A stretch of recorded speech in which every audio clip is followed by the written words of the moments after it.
Okay, so now we're talking about foreign affairs in the 1800s. Remember, we're still talking about expanding the United States land now. Kind of a messing, or now I don't even know what I'm trying to say, making it bigger, making our land bigger. How can we get the United States to be what it is?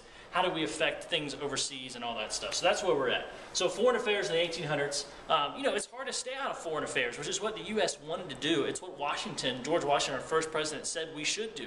Don't get messed up in the foreign affairs. Don't worry about it. But it's hard to do that when you're trading all the time and you really can't control what other countries do. And so, inevitably we get mixed in.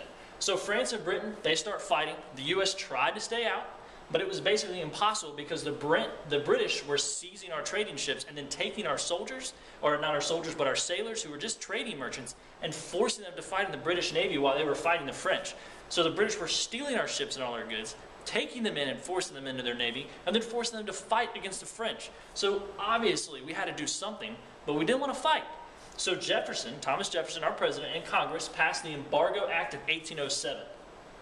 And this was to prevent fighting, and they tried to prevent fighting by banning U.S. ships from sailing to foreign ports and closed U.S. ports to the British. So the U.S. couldn't go out and send goods out, trade ships anymore, and the British couldn't come in and bring stuff in.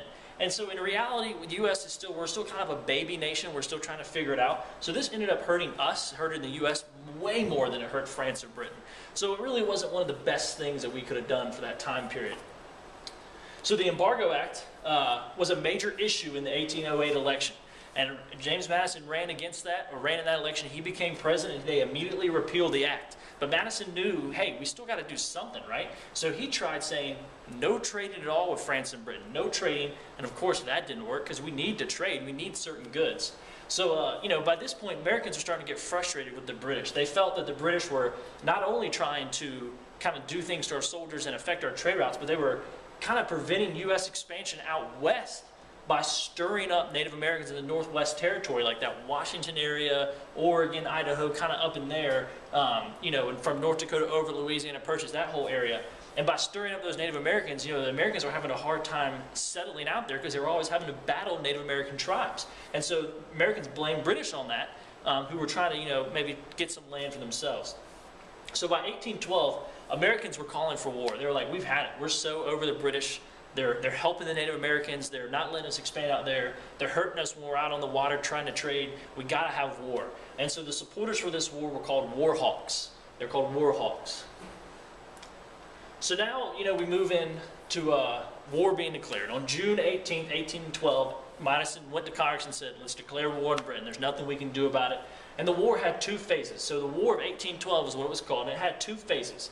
All right, so phase one, at first, British focused mainly on France. They didn't really have a choice. It was kind of one of the bigger things, but they did send some ships over to the American coast to prevent us from really doing too much. So it was kind of a watch and see.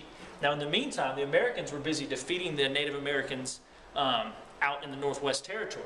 And then the U.S. won some big battles out there and some big Navy battles against the British off our coast. And that kind of gave Americans hope. So after phase one, we're kind of like, hey, it kind of worked out. Not a big deal. We got some Native Americans out. We won some big battles against the British Navy. We're doing well. So now phase two kicks in. Well, the British defeated Napoleon, the French ruler, and then they turned their attention to us in 1814 and started attacking us. And they wreaked a lot of havoc. They burned down the White House.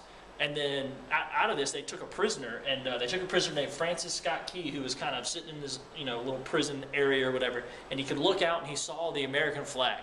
It didn't look like what we look like it today, but he saw the version they had back then, and he was filled with so much pride and inspiration that he kind of wrote a poem that eventually became our national anthem called the Star-Spangled Banner. So a lot of, that kind of came out of that phase two of the war there.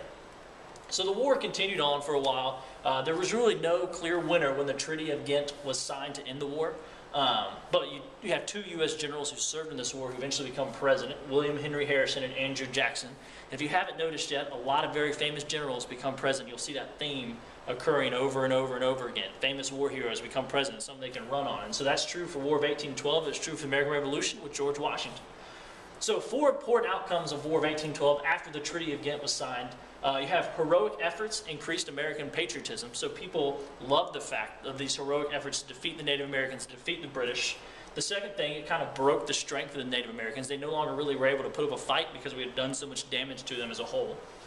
And then Americans were forced to make things they normally would trade it for. So things like, you know, maybe we traded for a bookcase, which we didn't build before. Now we're building those because we didn't have a choice, because we weren't trading with Britain anymore. So this encouraged the growth of U.S. manufacturing. The U.S. realized, hey, we don't need to trade for all this stuff. We can just make it ourselves.